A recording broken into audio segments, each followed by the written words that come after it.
earthvox podcast. The earthvox podcast. earthvox podcast. Well, there's an interesting narrative kicking off this week, it seems, which is, attacking innocent, vulnerable women on public transport and stealing sports memorabilia from children. Also, dangerous immigrants driving tractor trailers, semi-trucks on the interstate, not following traffic rules and with an inability to read traffic signs, apparently, as if that's any different from Americans driving. I'm not trying to defend what happened with the trucker that killed that family of Haitians, by the way. We didn't learn that. That wasn't widely broadcast when the conservative media was trying to spark more outrage against immigrants for existing, I guess. I don't know. I'm not in favor of illegal immigration. Although I feel like it's a tool that's being used to crush wages by the corporate oligarchy. Welcome to the show. It's the earthvox podcast. We talk about the corporate oligarchy a lot on this show. I feel like politicians are just the middlemen. And that's why we saw the crackdown on the Hyundai plant in Georgia this week. There's a lot to talk about. I'll probably go long. I'm feeling pretty good. Of course, we had no show last week because I was traveling. I was rewarding my children for their good behavior during the school year. So we went to I don't know what you would call it, a theme park maybe. And we spoiled their asses off. We went into debt. We gave them everything they could ask for within reason. We don't raise spoiled kids, despite how hard they try to act like they're spoiled. One of the most sensational stories from this week, speaking of spoiled children, was the tennis kid. I mean, I'm sure we're all probably tired of hearing about the tennis kid. But I didn't get to talk about it because I was on vacation. I took a day off. And this guy, Peter, whatever, this was at the U.S. Open. Piotr, your guess is as good as mine. There's lots of C's and Z's in the last name. He was front row at this tennis match. And here we see Kamil Majka, again, C's and Z's, signing merchandise, giving it to kids.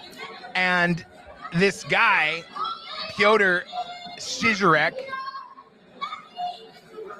just, for all intents and purposes, takes this ball cap right out of his hands. Created massive outrage. Because we don't like seeing scummy people do scummy things. And then it happened again just a couple nights ago at a Phillies game. Now, I think baseball is pretty boring.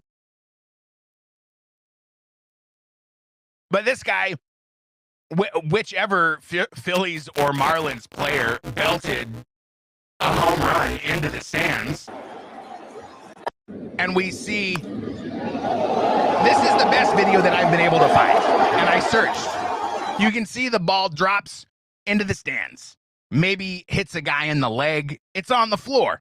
So the guy that gets the ball runs over, picks it up off the floor, and some Karen feels that it belongs to her. So she runs over, grabs the guy. I don't know, watching it now for the 50th time, it almost looks like it's staged.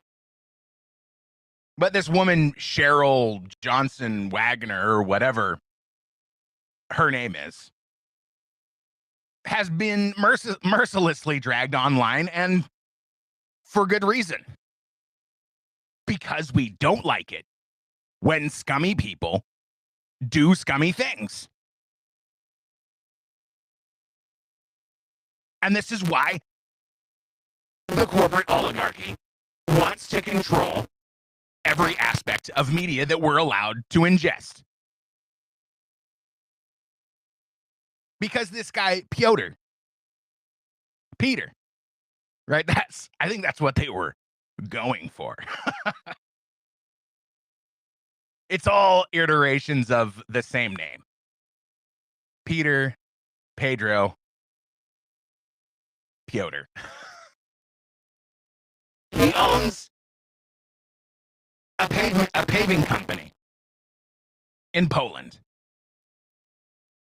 Drogbrook Paving. Let's see if we can pull it up. And here it is, the AI overview from Google. Hooray. Drogbrook is a Polish paving company whose CEO, Piotr Szczerek, received international media attention and public backlash after he was filmed snatching a signed cat from a child at the 2025 US Open. And yes, we have been mercilessly destroying his company in the comments. On Trustpilot, it now has 1.5 stars. I don't know why it's not showing up here, because this is the corporate machine in action. Oh no. Somebody saw the guy do something bad. Quick. Damage control. The corporate media decides what we're allowed to hear and what we're not allowed to hear. And this is exactly the reason. Because if we see scummy CEOs doing scummy CEO things, well then we might decide that we're not going to patronize their business. We're not going to give them our money. We're going to vote with our wallet. We're going to show the world what we think of this despicable behavior. You think CEOs in almost every company aren't ripping people off at every opportunity? Of course they are. No, it's not personal. It's just business.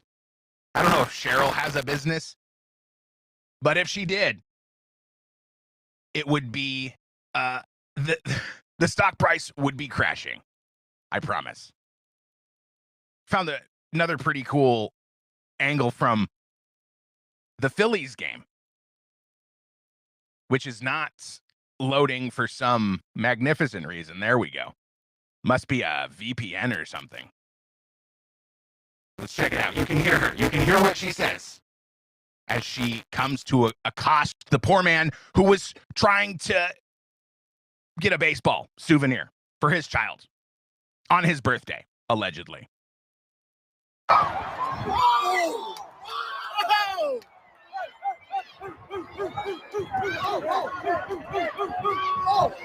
asshole!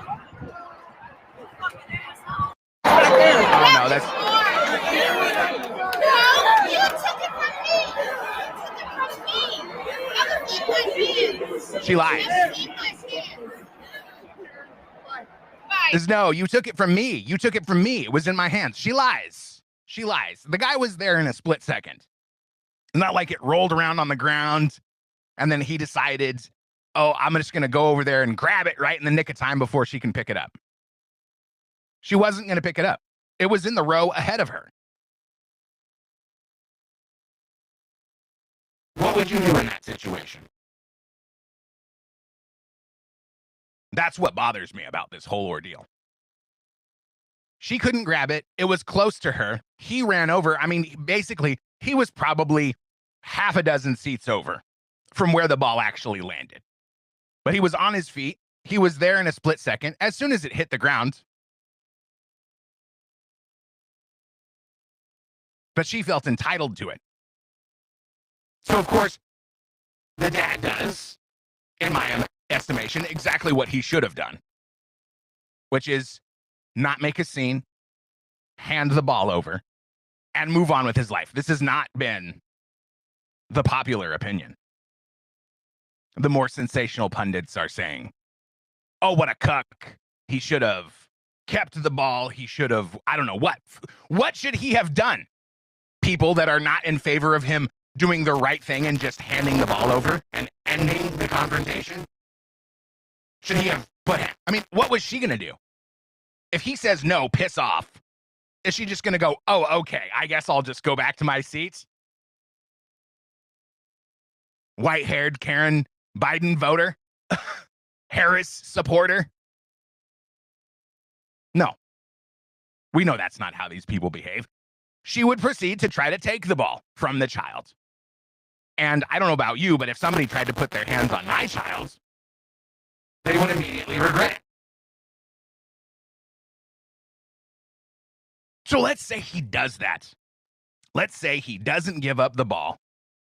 She grabs his child, tries to take it out of his ball mitts, and he shoves her. Well, then he goes to jail, probably prison. The media talks about it for a week, and the guy's life is completely ruined because this isn't Florida. This isn't Texas. This is Philadelphia. The land of Marxism, the land of communism, the land of rigged elections, the land of Josh Shapiro, the land where the local Pennsylvania FDA is trying to stop Amish people from raising and growing their own food. As an aside, look up Amos Miller Organic Farms if you'd like to take a dive into that one. And this kind of touches on the issue of the justice system.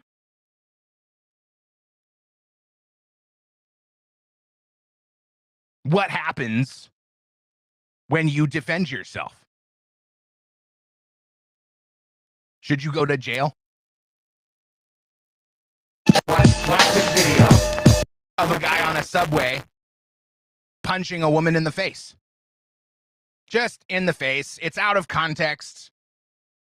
All we really see, the point of this video, I think, is this guy, black guy, hits a girl, white girl, in the side of the head. Just, I mean, closed fist, bam, just blasts her in the side of the head. The guy that's standing there, I don't know their relationship. He just looks at her like, or looks at him like, whoa, bro, what are you doing? How could you do? No, I mean, if that was me, I'd be going to prison. The guy would be picking his teeth up. I don't care if it was my wife or my girlfriend or what. If I see a guy punch a woman in the face, you're going to have a bad time if you're that guy. I'm not going to tolerate it. And I can't believe, I mean, I really think this is why we see these videos. Because I feel like if we see this situation unfold and it ends with the guy who punched the woman getting his ass beat and his head bounced off the ground, I don't think it makes its way into the zeitgeist that is the cultural narrative. Oh, it is? That's great. I just learned my sound is still messed up. I wonder what that's all about. It should have been resolved. I checked it yesterday, and it was good to go. So my apologies again for this problem persisting. I don't know what I can do at this point, now that we're, halfway through the show. I guess I'm just going to have to reevaluate the way I am streaming this show. But anyway, back to the point. If the narrative becomes you try to defend yourself and you will be punished for defending yourself or defending the people around you, then people stop defending themselves. Then the criminals seize the power. And then law enforcement lets go and says, all right, how can we use this tragedy to our advantage? And what part are they all taking in this ordeal? The politicians, the chiefs of police, the heads of police unions. We heard from one a couple of weeks ago that said, no, we really do need help with law enforcement. This is why Donald Trump is sending the National Guard into many blue cities that have tremendous crime problems. Democrats are outraged. But how are we supposed to deter criminals from committing crimes when they're not prosecuted, so police won't arrest them?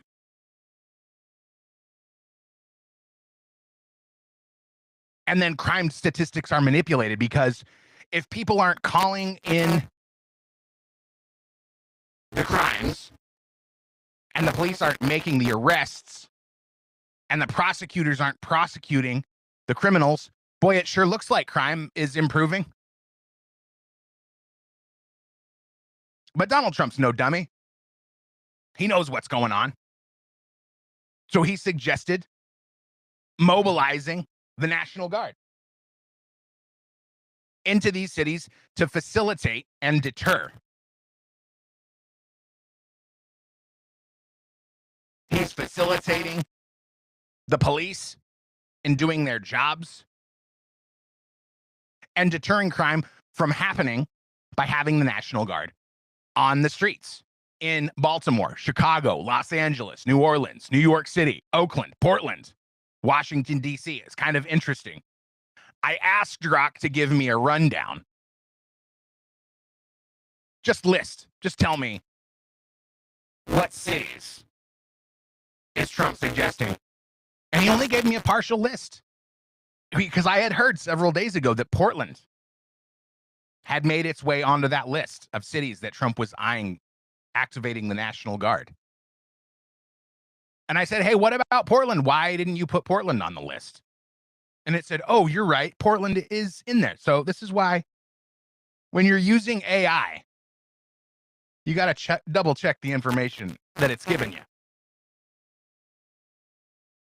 Because there's example after example of hallucinations, people trying to use ChatGPT for answers for legal papers.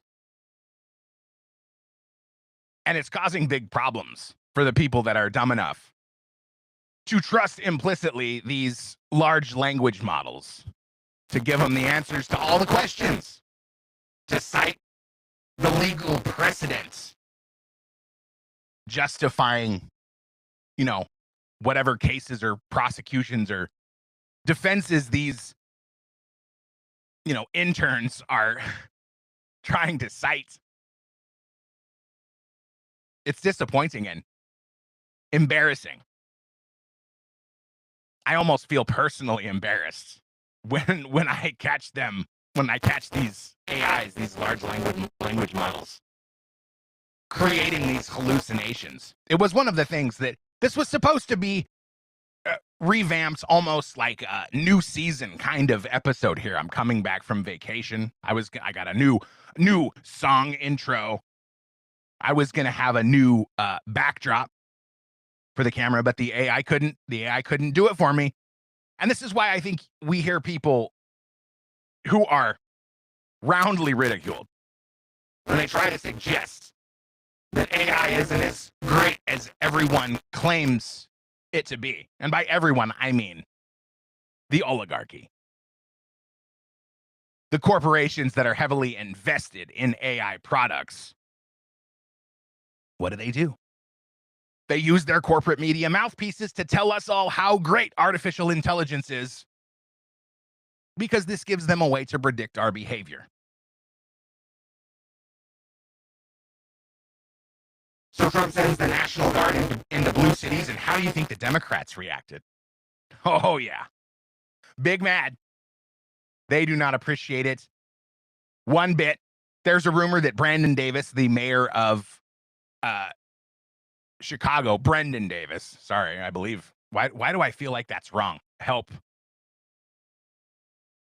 Chicago mayor. Did I just make this up? Brendan Johnson. Why did I write Brendan Davis? I've only been reading about it all week.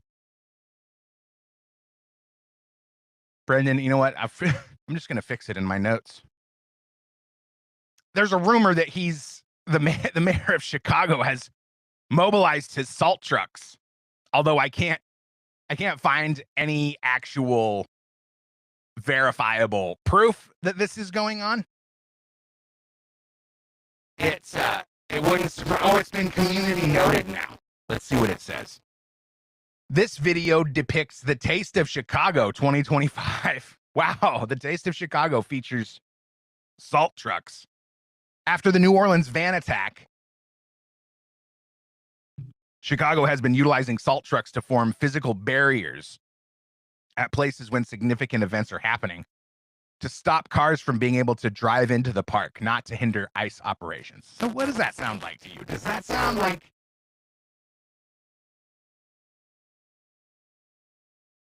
some kind of nonsense excuse to justify why they are mobilizing their salt trucks, and that they're really going to use them to interfere with federal law enforcement and immigration efforts?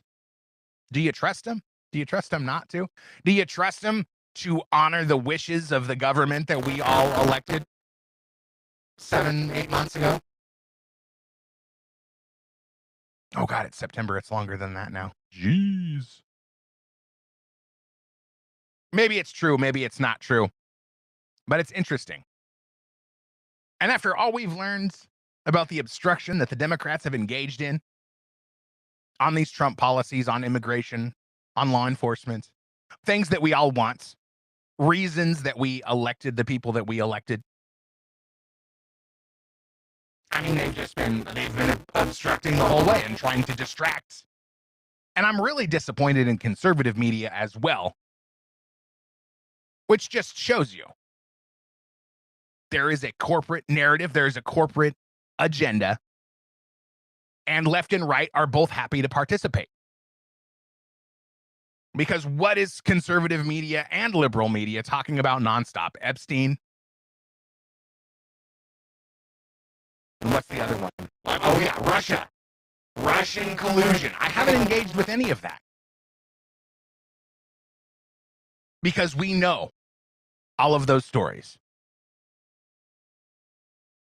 We knew about them in 2017, 2018. We were learning about it. People were writing books about it. So why is the conservative media, the corporate media, left and right, churning out all of these stories about Epstein and Russiagate? It's nothing we haven't heard before, and that's why we're not covering it on this podcast. From Fox News, top Chicago officials demand crime crackdown as mayor fights Trump over looming takeover. 100% need help.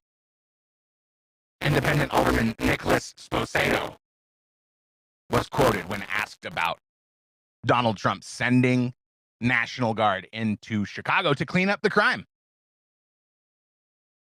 President Donald Trump has hinted that there could be a federal surge in the city, which could include National Guard troops and immigration authorities, as Democratic leaders like Mayor Brandon Johnson and Governor J.B. Pritzker rail against the possibility. However, others have had a more nuanced take as they want more support, but not to the extent of sending in the Guard. Well, we really want crime to be better, but we don't really want to work. We don't really want to do anything to make it better. Fantastic. Typical. It's typical of the people at the top. Whether they're corporate management or political leadership. They want status quo. They want to do as little as possible. They don't want to innovate. They don't want to problem solve. They just want to be parasites. They want you to give them as much as possible while they give you as little as possible. What a deal. What a great deal. You know, I think the reaction to Trump activating the National Guard to crack down on crime indicates that this is a controlled decline. Done on purpose by communist tyrants masquerading as Democrats. I mean, that's what this is.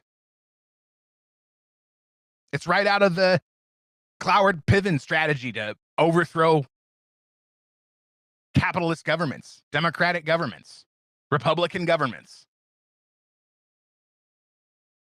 Trump died was trending over the weekend. Trump is dead. He hasn't been in front of the camera. And it's funny, when Joe Biden wasn't seen for 6 weeks, nobody in the media really seemed to care.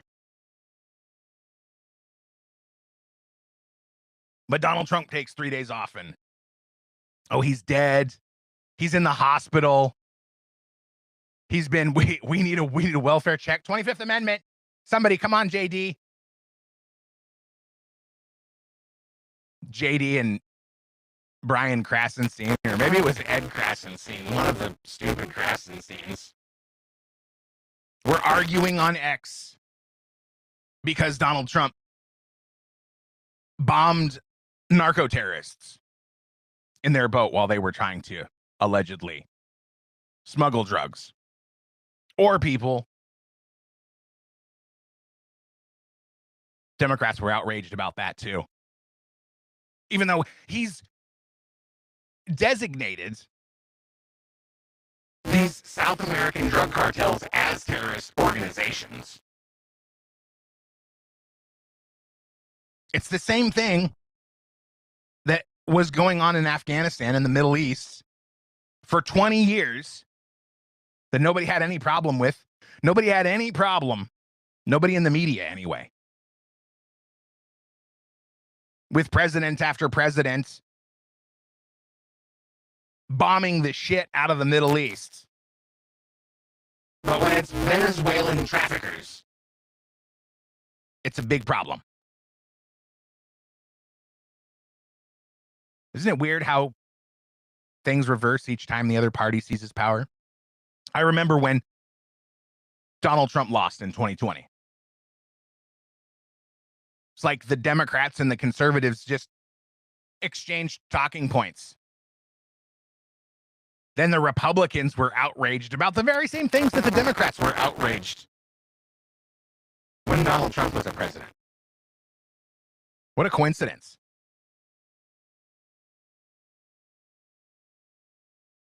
Venezuela's mad too.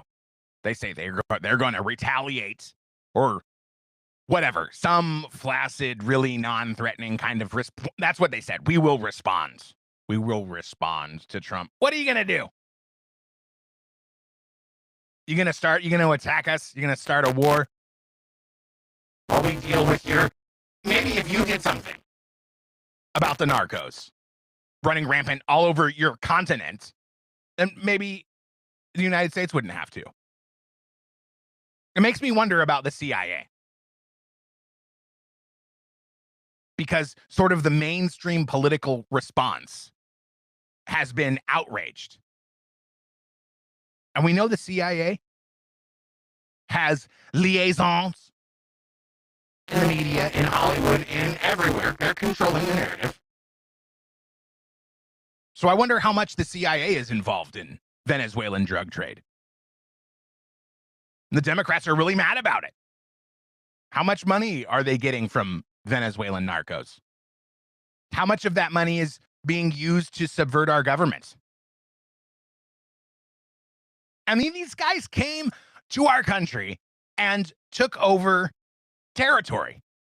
They took over what did that leftist journal? Just a handful. It was just a handful of apartment buildings in Colorado. That was Tren de Aragua, the Venezuelan gang. Am I supposed to feel sorry for them? Why do the Democrats feel sorry? Why do they pretend to feel sorry for them? Is it all just a pro-immigration thing? Is it all just meant to somehow tug on our heartstrings and gin up sympathy?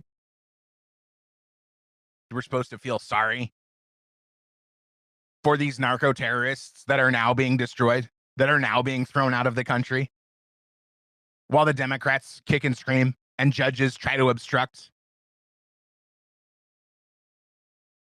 No, it's really interesting. I thought that the reason all of these people were flooding into the country across the southern border, the number I've heard recently has been like up to 30 million. Up to 30 million people. I mean, it just throws everything you thought you knew about the population and the census and congressional representation just right out the window. Because we're supposed to have 330 million people in the United States. So was it 360 million? Including the illegal immigrants? Or is it just 300 million and 30 million of 300 million Americans and 30 million are illegal immigrants from all over the world? But then we hit this story about Hyundai. Hyundai built a new plant in Georgia under Joe Biden. Joe Biden brought those jobs for Americans into Georgia. Except then, ICE raided Hyundai.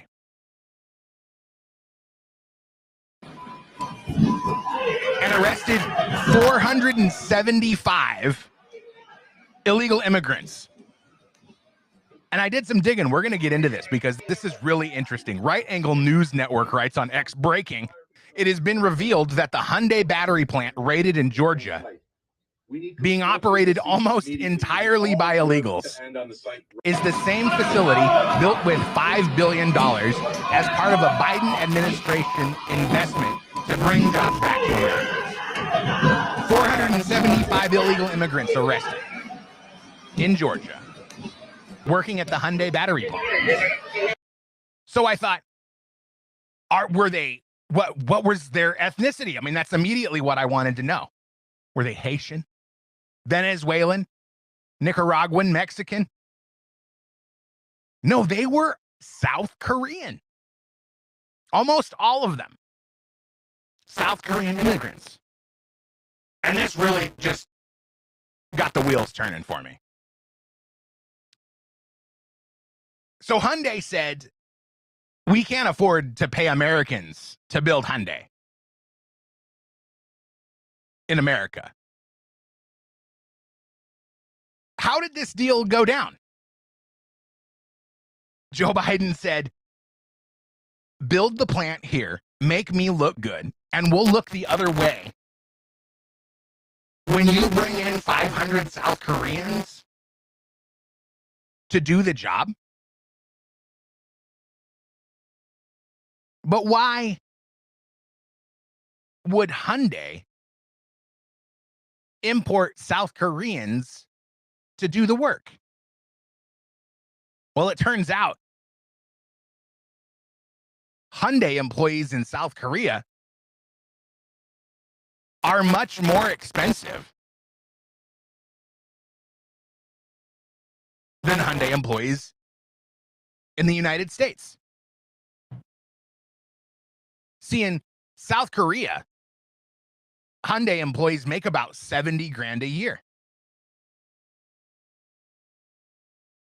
And they average 84 grand a year. And they're unionized. In the United States,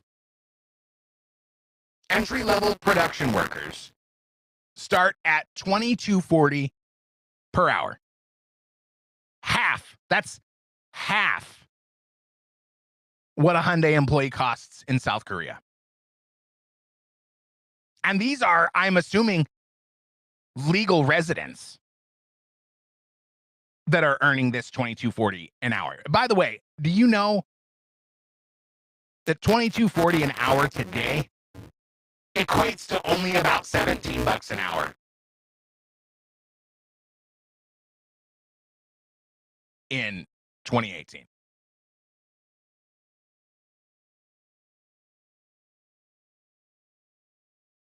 So if you were making $17 an hour in 2018, it feels like you're making $22 an hour now. Does that make sense? That's how our dollar has been devalued by this wonderful government and the corporations sponsoring it.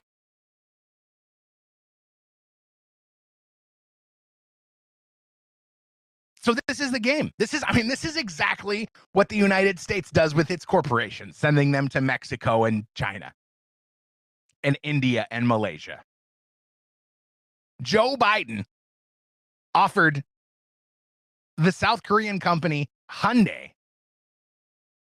the opportunity to create a factory in the United States to avoid tariffs and staff it with South Koreans that it will pay half as much as it would pay the same South Koreans in South Korea. Never mind that those jobs aren't going to Americans. An American could go to South Korea and get an actual livable wage from Hyundai. Not in the United States. I wonder how difficult it is to immigrate to South Korea.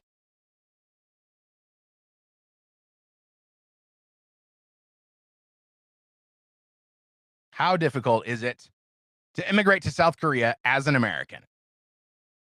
Wonder how long this answer is going to take to crop up.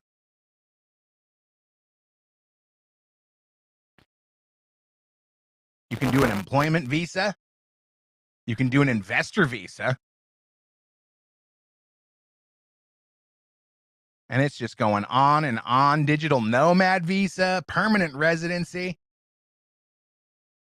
The process is rigorous with strict income requirements for permanent residency, often tied to South Korea's gross national income per capita and language proficiency tests.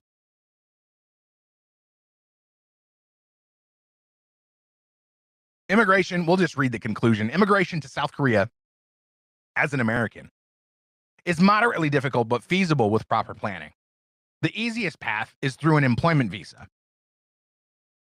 While investor or family-based visas require more resources or specific ties, permanent residency and citizenship are challenging due to language, financial, and cultural requirements. So apparently America is the easiest country to get into,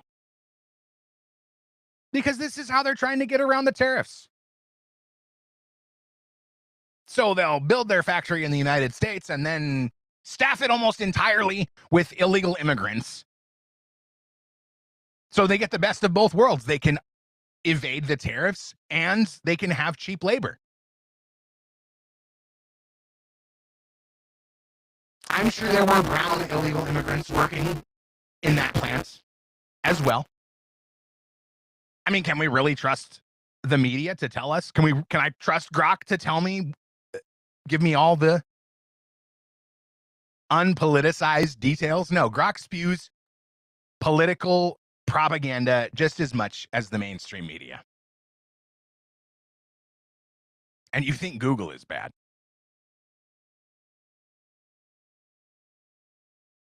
I learned that you can't. So let's maybe just watch. Is there a good video to watch? Oh, it's only a minute long. Yeah, we'll watch this. We'll watch this video. It'll be a surprise. What's that? Oh, after a woman gives birth, there's a law put in place that doesn't allow her to sell her placenta, but that the government is allowed to? Tell me more. Yeah, people are finding out that after they give birth, their placenta is then taken, which is the richest source of stem cells, and it can be sold anywhere from 50,000 upwards to $500,000, but they can't sell it themselves. Okay. One person talks about her story at the hospital after having her baby, where she had a doula there with her, and the doula had brought her own cooler and asked the doctor if she could take the placenta. The doctor agreed, so she put it in the cooler, took it, and left the hospital. Then droves of different groups of people kept coming in looking for the placenta, but didn't tell the woman that and said that they had lost something. And then eventually she found out they were looking for the placenta, and she said, "Oh, my doula took it." And they said, "Oh, did you sign the proper paperwork to be able to take that from the hospital?" Okay. Most of the money being made from having a baby isn't from just having the baby or even having a C-section, but it's from the placenta that they're able to sell. Oh, I love it. So they bill you for having your baby in the hospital. You know, whatever all the cliches are. $100 aspirin or whatever it is. They bill your insurance company for that, which is paid, whatever, by your employer, and maybe you have a copay. But then they turn around and sell the byproducts of your pregnancy and your labor to some scientific organization that more than covers the cost of everything that went into you having your baby in the hospital. What a wonderful world.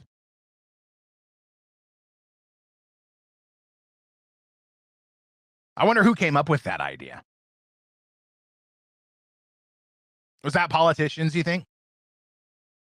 You think a congressman got elected and said, "You know what? We got to stop these Americans from selling their placentas. Hospitals should only be able to sell and profit from the placenta sales." I mean, what could possibly be? I mean, to all of you people that hear my claims and dismiss it or feel like I'm being overdramatic, and sometimes I am being overdramatic, make it make sense, please. What is one benevolent reason that a hospital would ban a new mother from selling her placenta for up to $50,000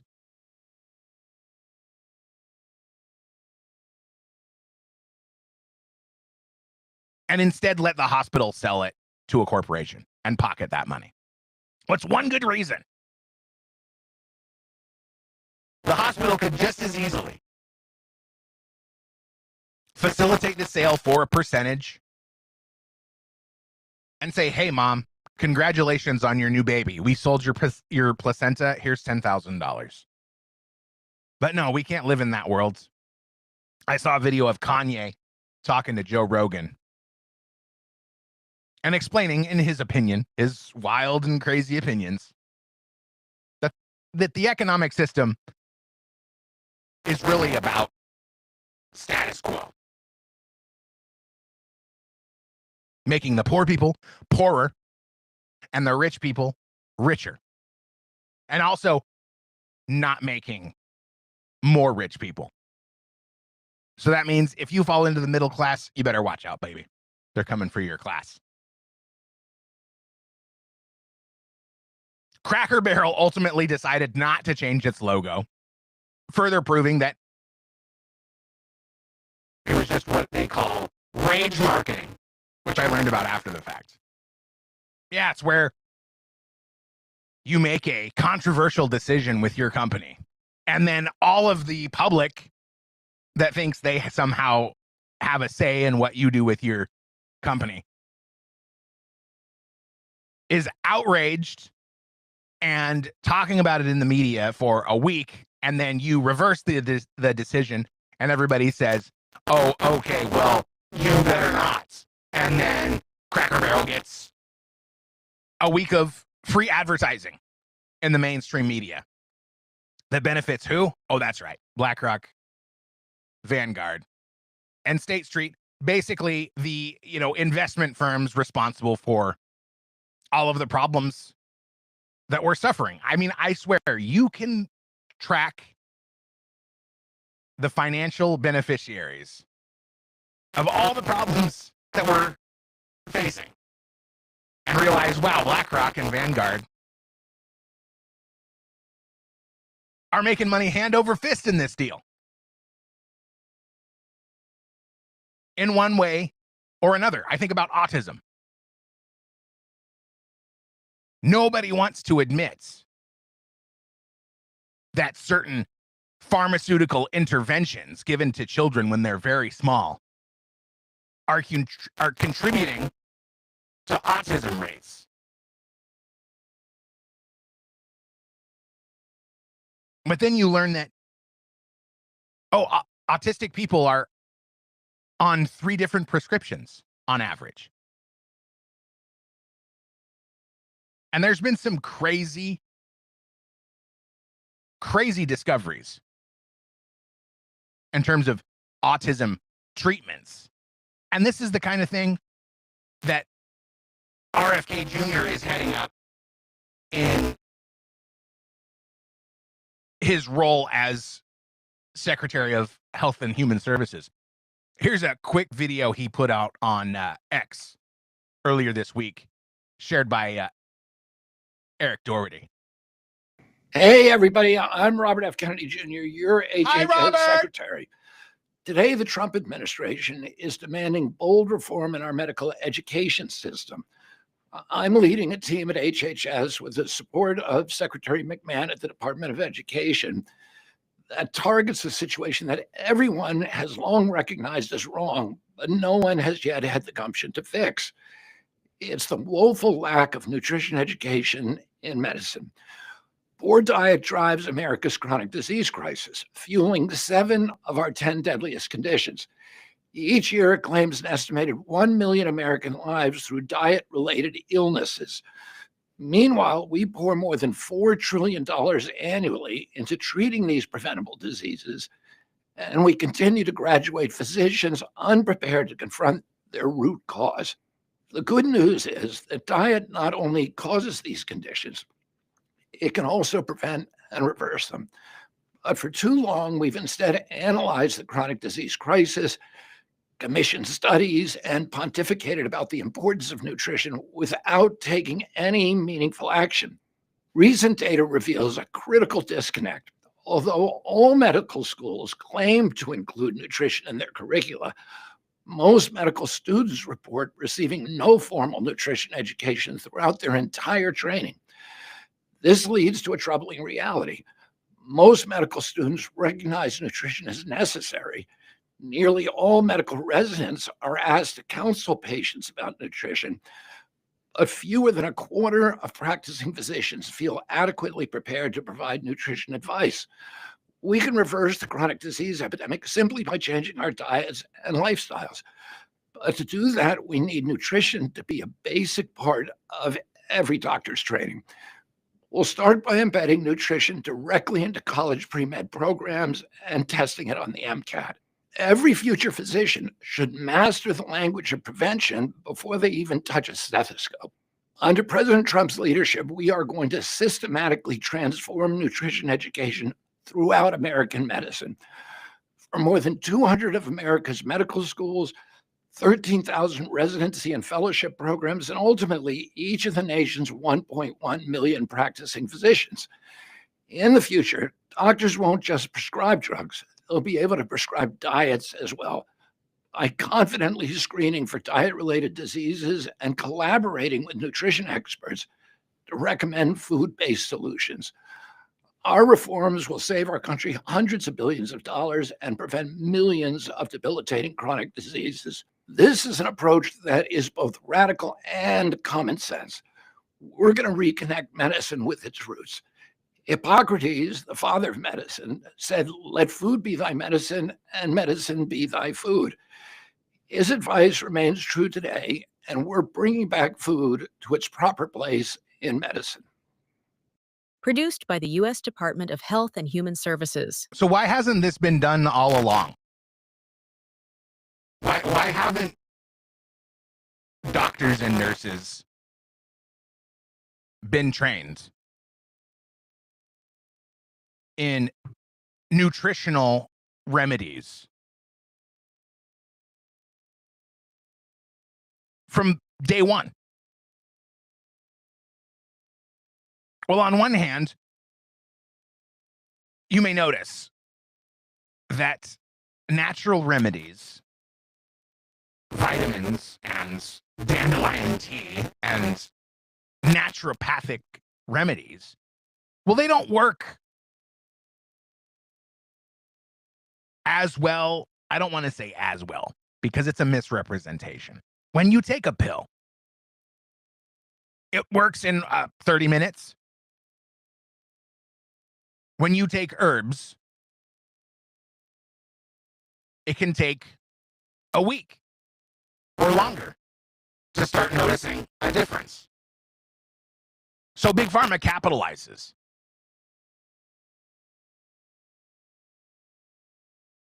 And I know, I can't say I know. I suspect that this lack of education in terms of nutrition has been used against us. Because if we know that the food we're eating is causing chronic disease, well, then we might stop eating that food. We might cure our chronic disease, and we might not have to lean on Big Pharma and the healthcare industry, the biggest industry in the world, as much as we do. And they control so much that RFK can go to Congress and be berated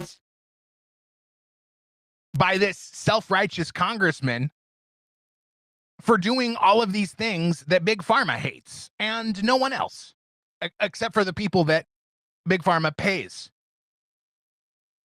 Do you want me to explain it to you, Senator, or do you just want to showboat? Can you give the committee a name of who you're getting briefed by? I'm getting briefed by all the time by CDC. Just a name. Well, Dr. William Thompson's one name. Thank you very much, sir. Now, but I can get you a whole list of other. It's on my schedule. Mr. Secretary, that's not a hard question. You know a lot of answers. I'm not being evasive. Okay, then you answered it. That's a perfect indication that his responses and his hostility was pre-prepared and planned. Go on. Now, you said that you're soon going to release a study claiming to reveal the cause of autism, timed unsurprisingly with the upcoming ACIP meeting to justify taking vaccines from Americans. Now, as you know, autism affects millions of children, so I guess you'd have the nation's... This was the theme of his entire congressional deposition, or whatever you'd call it. You're taking vaccines away from people. You're taking vaccines away from the people. Top medical experts working on this. Mr. Kennedy, you hired a man named David Geyer to conduct this study. Is that correct? No. Is Mr. David Geyer working for HHS? He's a contractor, but he's not conducting a study. He's a contractor? He's a contractor. Do you know who works for you, Mr. Kennedy? Yeah.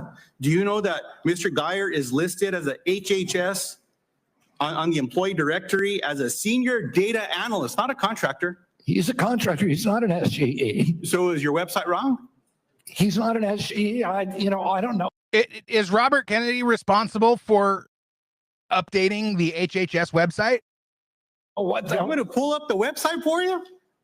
He's a contractor. If the website says he is a senior data analyst, will you at least admit to the committee? Well, I don't know if wrong? a contractor can be classified as a senior data analysis or not. Is Mr. Geyer a doctor? No. Did you know he never went to medical school? He's not practicing medicine. Did you know that he got caught in Maryland and was charged for practicing medicine without a medical license? He was charged by a medical board. He sued the medical board, and the medical board was found to have have acted in actual malice and was fined $2.6 million by a judge in Maryland for doing that. See, so you choose to know a lot when you want to know a lot. What It's an incredible, ass. Mr. Kennedy.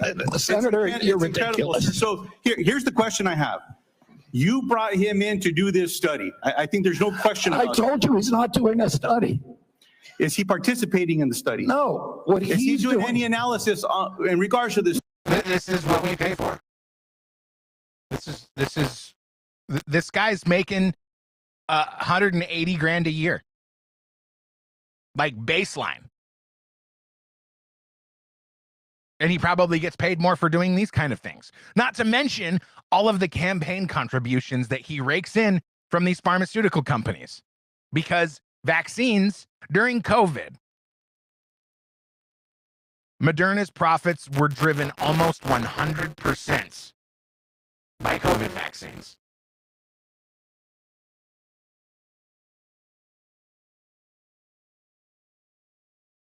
So that should tell you all you need to know.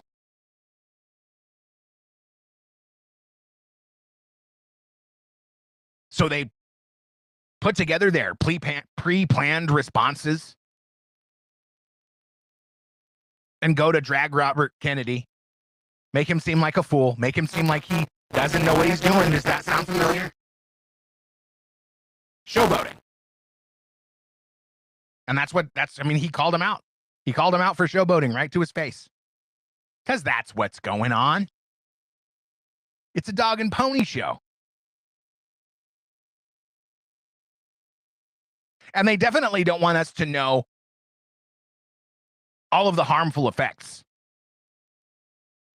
of the drugs that they've been selling us. It's another reason that they hate RFK. And I'm really excited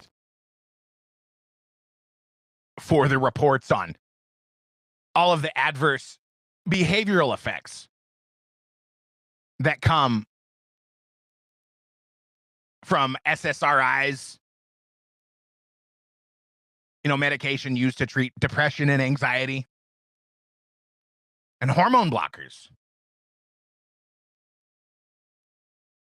Because it seems strange to me that what was quoted, the last 7 mass shooters, as the media loves to call them. You know what mass shooting is? Any shooting where more than 2 people were shot. So they have mass shootings in Chicago every weekend. But they don't cover those because, for some reason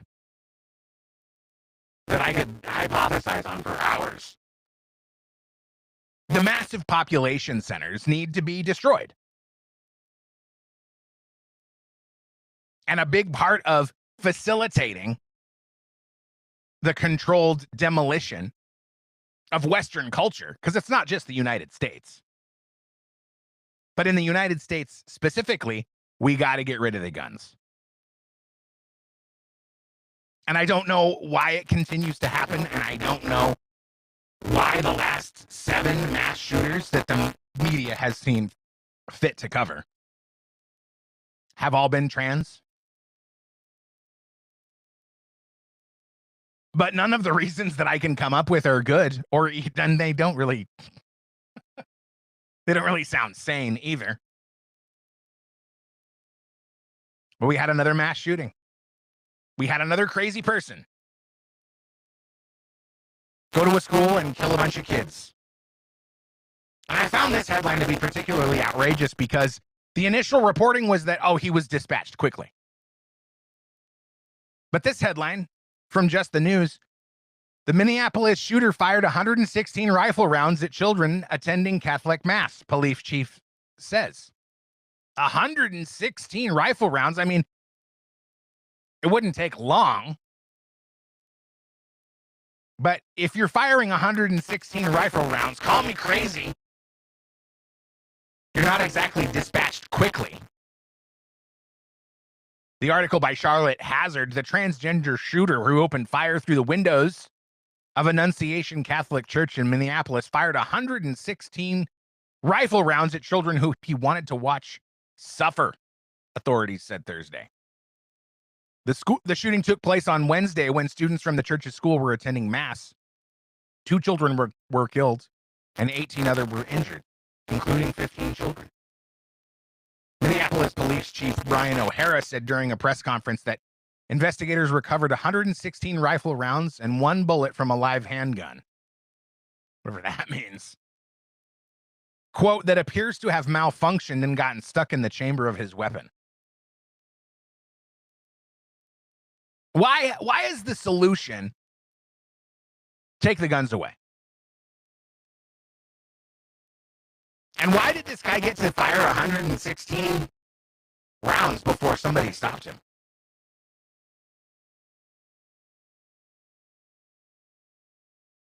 Tell me there's not an agenda behind this. Here's a really creepy perspective, I think, taken from the Sean Ryan podcast. I could be wrong. Don't quote me. This is the most overt demonic activity I've ever seen chronicled in the national news. I've never seen anything like it. I'm going to show some disturbing images. This transgender dude, now remember, he's targeting Christian children. Look at the things that are written on the gun clips that he used to kill Christian children. So you got here, for the children. Go to the next one. He wrote on it, "Where is your God?" Okay. Go to the next one. "Israel must fall." So we're noticing a pattern here. Okay. This is a person who is feeling not gendered, non-binary, whatever you want to say. Interestingly, in the Bible, guess who is not gendered in the Bible? Angels and demons. They are non-binary. They are gender fluid. They're targeting children. They're targeting Christians. They're targeting the land and the lineage of the Lord. Well, this is starting to sound a little creepy. I wonder what's going on here. Go to the next one and look at what this dude was using for target practice. It's literally a picture of the crucified Lord. Now let's go a layer deeper because it gets a little creepier. This is the next one, is this drawing that he had in his notebook of him looking in a mirror with a demon looking back in the mirror, and then there's all this writing, and this is a translation of the writing, and the translation is, "Who? When will this end?" So you have a tortured person, an oppressed person. "Help me. I don't want to. Help." And then what's the demon say back? "Kill yourself. Kill." Listen, bro, sometimes the greatest argument for the existence of God and the truth of Christianity is the very obvious existence of demons. That's that right there. It's literally like somebody opened the Bible and went, "What do demons do?" And then they did that thing. So every Christian should see this stuff and we should go, "Hey man, I know exactly what that is." The book of Ephesians says, "Our battle is not against flesh and blood, but against principalities and powers and spiritual forces of evil in the heavenly realms." And then it says, "But greater is he that is in you than he that is in the world."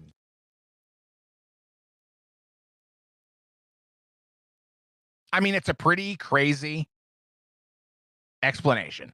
It is. I'll admit it. Pretty crazy. But how much longer does it have to go on before we start entertaining these crazy explanations? I mean, it has to be obvious by now. Come on. It has to be obvious by now that the agenda is disarming the population. That's why the answer is always take the guns away. Ban the guns, get rid of all the guns. These people can't be trusted with guns. Even Donald Trump now, even though I think it's a troll a little bit, has said, well, maybe we should take the guns away from the trans people. I think that's a little bit of 4D chess. Or 5D, whatever we're up to now. 8D chess. Where he's going to make the left come out in support of gun rights for trans people. And it'll go to the Supreme Court, and then the Supreme Court will say, yes, of course, trans people can own guns. Or it'll be a step towards disarmament. Because that's how it works. We've been through this. If you've listened to the show before, you know. It happens in increments, like banning smoking in hotel rooms. Personally, you may think it's a great thing.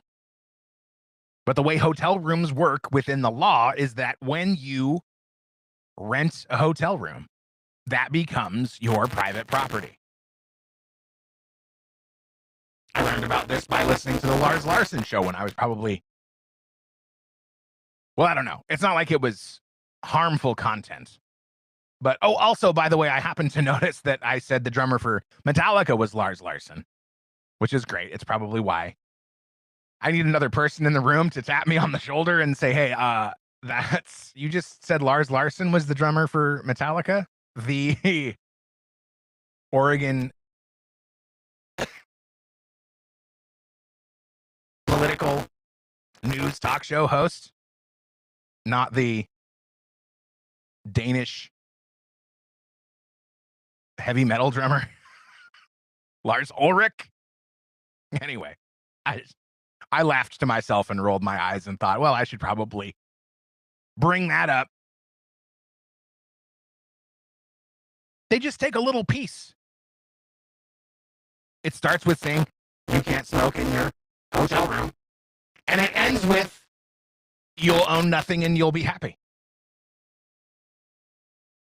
And I don't know if saying trans people can't own guns is the proper solution here. The best solution to me seems like armed security in schools. And with all of the money that we've been saving on Doge cuts, or with Doge cuts, through Doge cuts, with also the rescissions that Donald Trump and his allies in Congress have been putting together, we could afford to employ a retired vet to hang out on campus for 6 hours and keep our kids safe from these crazy people. I don't know why that isn't in the conversation, and I don't know why has literally nothing been done aside from, we keep the doors locked now. Okay, has that helped? Sure seems like people can go kill kids at school at will whenever they want to. But the only solution that you hear is take the guns away. Because that's the goal. That's the agenda. Whoa. What did I just do? I was trying to share an article with you. Didn't really work out all that great. Come on. Everything is broken. What's that from? Everything is awesome. It's from, it's from the Lego movie. The first one?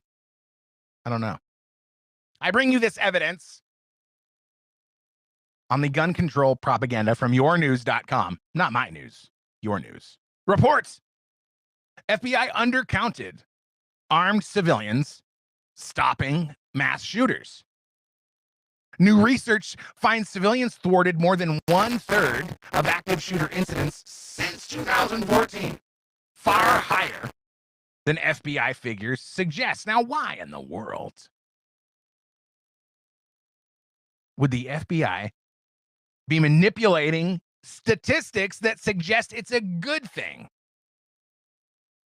that citizens are arming themselves and intervening in mass shootings? Well, it's because they can't have an armed population, because if they have an armed population, the global elite won't be able to get away with doing whatever they want.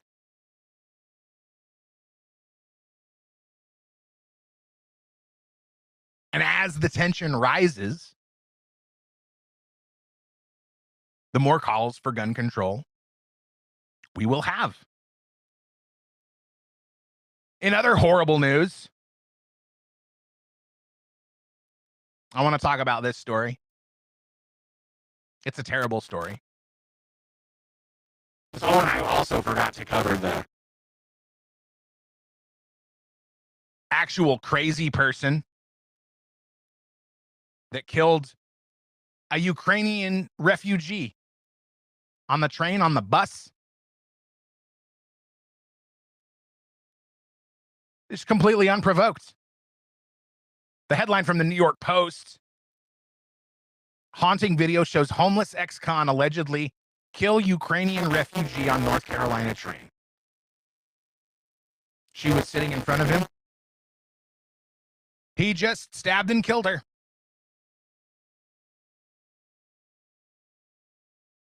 What's the deterrent? What would you do if you were the boss? How long would you put up with it? What lengths would you go to?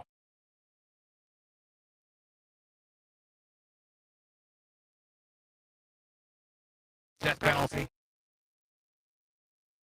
I mean, we got, dude, like, we don't have guns. We don't have brave men that will step up and protect people riding the train on their own. Just let them get punched in the head walking down the street. Where are we heading? What's the ultimate goal of this decay? The death of the West. I mean, Who are we supposed to call on to rescue us?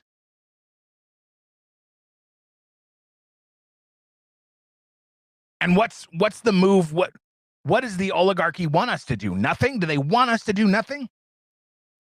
Or do they want us to take the law into their own hands, to our own hands, so that they can enact the brutal crackdown?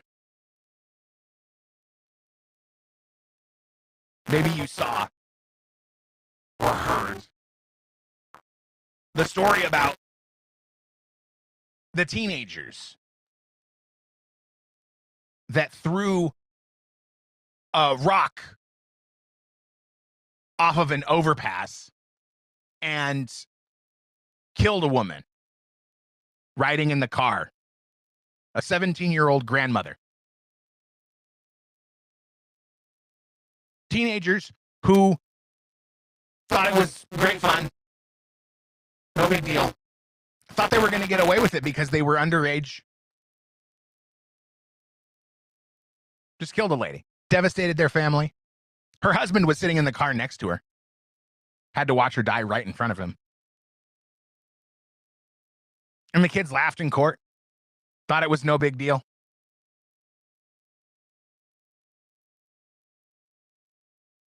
I hate to say it because it seems really un-American. It seems authoritarian. But I think we have to start holding the parents responsible. Look, if your dog attacks somebody, they don't hold the dog responsible. They hold you responsible. Why are you raising a wild animal? Why was your dog outside the fence? Why wasn't your dog on a leash? Now you got to pay hospital bills. Now you're in trouble because of what your dog did. It's time to start doing this with irresponsible parents and their children. I'm sorry, I don't see any other way. If your kid gets your gun and goes and kills a bunch of other people's kids, your life is over. Because you've created a monster. You facilitated the killing of all of these children By raising a crazy person and giving them access to guns. So you're responsible now. You're going to prison. And I'm sorry, Constitution, local regulations, it needs to change because this has to stop. You see all those videos of people looting Walgreens? Where do you think they're, what kind of parents do you think they had? Who are those people?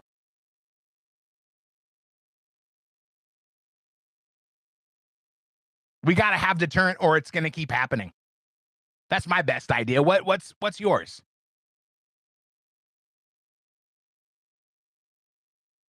Let me know in the comments. This big story came out. Speaking of leftist leadership that just is more than happy to let their cities rot. I can't believe this story went under the radar, because this is pretty mind-blowing, actually. But we're not talking about it, and Karen Bass is allowed to just continue on as normal. Let's watch the video. Los Angeles Mayor Karen Bass, the ultra-leftist who sides with illegal migrants over citizens, has just been exposed in a bombshell investigation by the Daily Caller. According to their investigation, Mayor Bass took campaign donations totaling over $1 million from two Chinese Communist Party-linked bankers, both connected to what's called the United Front Work Department, China's primary intelligence and influence operation. But here's the kicker. Immediately after taking their money, Bass appointed them to her mayoral transition advisory team, the very group tasked with guiding policy and staffing decisions for her entire administration. Los Angeles Mayor Karen Bass, the ultra-leftist who sides with illegal... Why isn't anybody talking about this?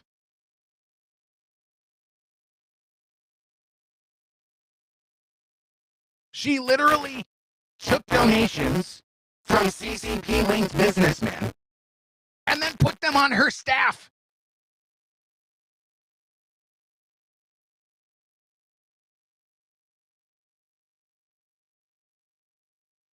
And this is from July 25th. You didn't hear about that, did you? You didn't hear about that in the context of willfully allowing Los Angeles to burn down.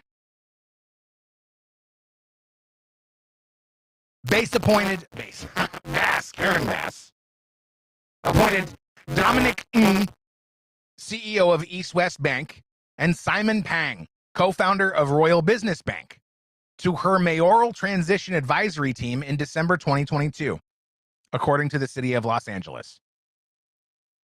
In total, West Bank and Pang have donated upwards of $1 million to Bass' mayoral campaign and the Mayor's Fund for Los Angeles, where Bass serves as an advisor to the board of directors, according to the nonprofit. While it is unclear what and Pang, I don't know if that's how you say that, but it makes me laugh. While it is unclear what they did while serving on Bass' mayoral transition advisory team, both have extensive ties to the Chinese government and have also been listed as holding positions within arms of a Chinese Communist Party influence, intelligence service called the United Front Work Department. Bass' office did not respond to multiple requests for comment. What a big shocker. Yeah, we caught ya. We caught ya. It's a real article in the Daily Caller.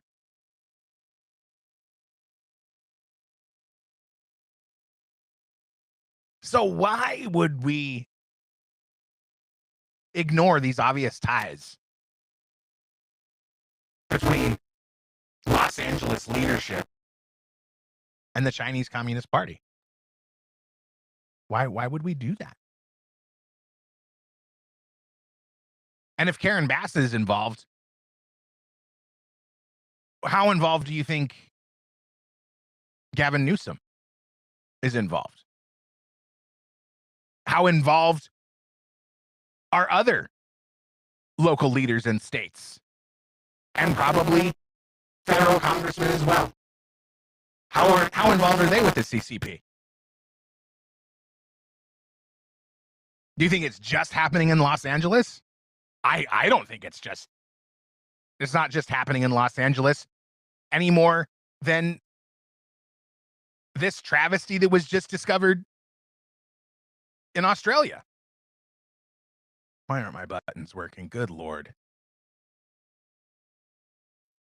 What a nightmare. From the nightly.com, which wants me to pay, but I'm not gonna. The headline, Iran's top diplomat to Australia, Ahmad Sadehi, waves bye-bye just hours before his mandatory expulsion. Well, why was he about to be mandatorily expelled? Iran's ambassador to Australia was believed to be flying out of Sydney late on Thursday after waving bye-bye just hours before his mandatory expulsion. In the wake of explosive ASIO findings, Iran orchestrated anti-Semitic attacks in Australia. Iran's envoy was declared persona non grata, making him the first high-ranking diplomat to be expelled since World War II. Now, of course, he claims to not have any involvement, to have no knowledge of this that's going on. Well, they must have found some pretty convincing evidence because they expelled him from the country, along with 3 other officials.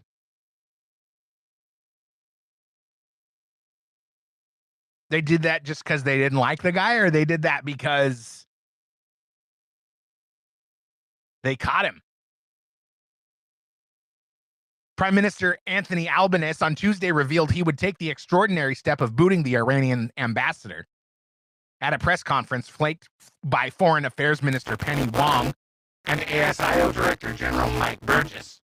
Mr. Burgess said the nation's spy agency had ruled out any direct involvement by the ambassador, but said it found Iran's Islamic Revolutionary Guard Corps had enlisted middlemen and criminals to mask its involvement in the attacks.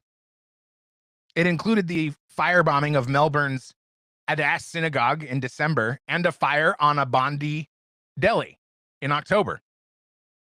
Pressed on whether the prime minister got it wrong, Mr. Sadeghi, this was the ambassador, said no comment before turning his back and walking back inside when asked if he had a message for Mr. Albanese. He was later pictured waving from a white Lexus sedan. So, no comments, no bluster, no argument, no calls for justice, no desire to stay. Do you think Iran is involved in this stuff in just Australia?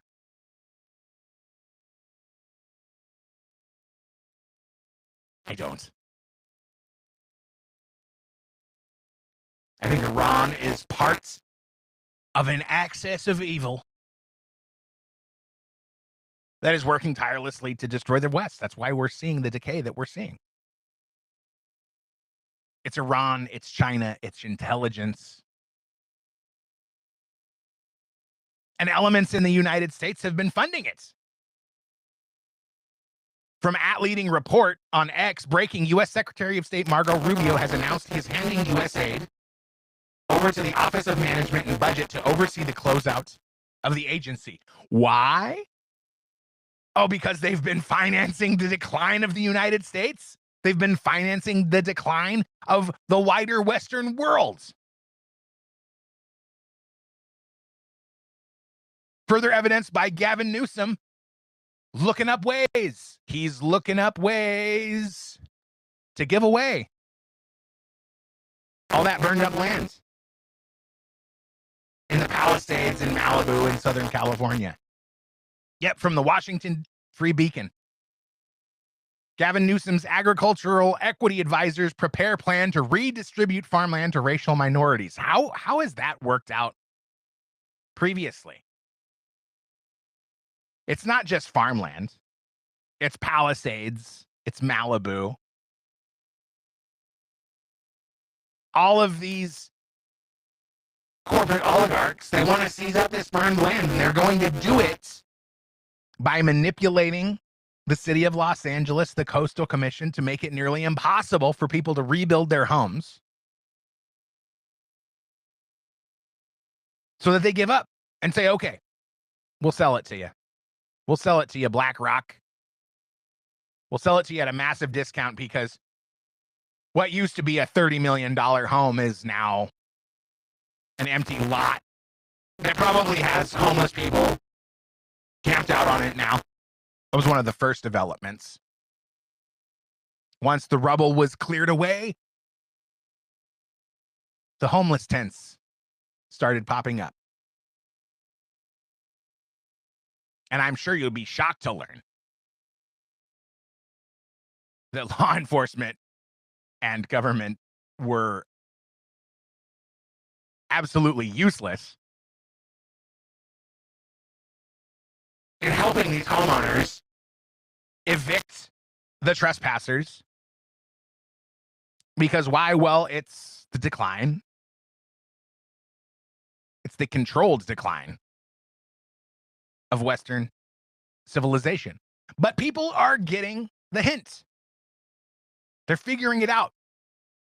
I mean, apparently they're going to meetings and hearing the plan and saying, I won't be a part of this. I don't agree. I don't agree to be a part of these disastrous policies of what is obviously a decline, the controlled demolition of Western society. And of course, I have evidence to back this up. Democrat New Jersey mayor switches parties, endorses Republican Jack Ciattarelli for governor. From Breitbart, Garfield, New Jersey. Mayor Everett E. Garnto Jr. announced Thursday that he is leaving the Democratic Party and endorsing Republican Jack Ciattarelli for governor, marking a significant political shift in one of Bergen County's largest municipalities. The announcement came during Ciattarelli's Garfield rally.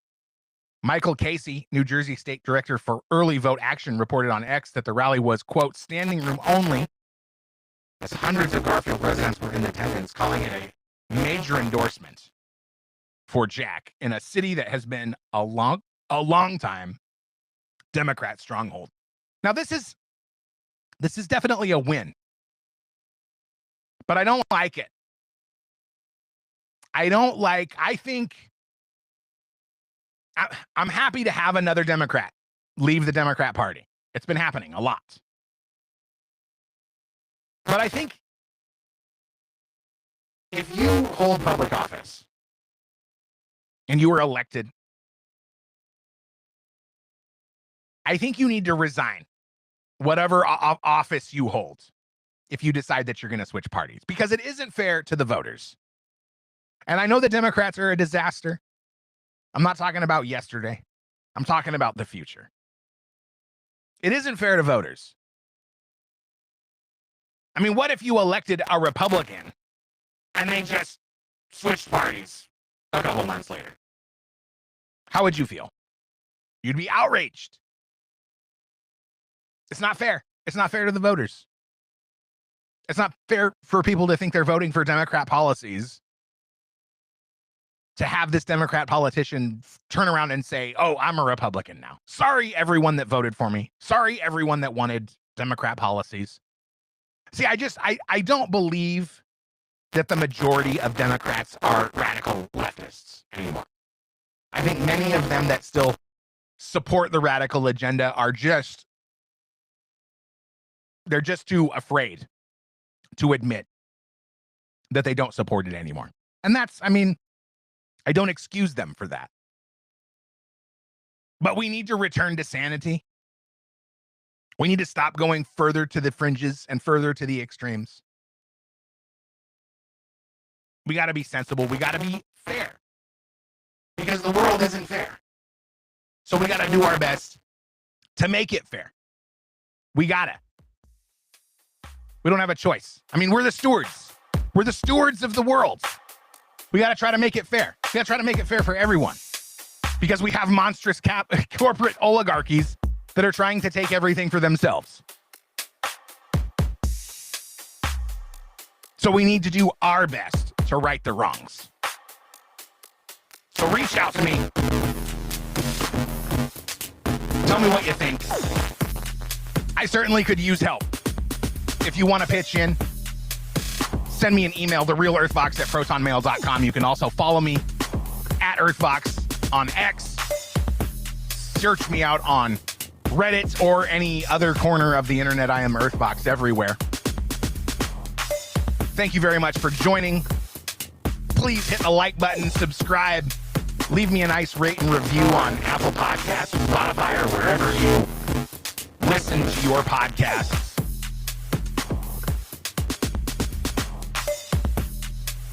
And leave me a voicemail. 701-787-1121. We'll be streaming again, hopefully with no audio issues on the streaming side, but I don't know. I'm at my wit's end. I'm going to drill down as soon as the stream ends. I'll be back.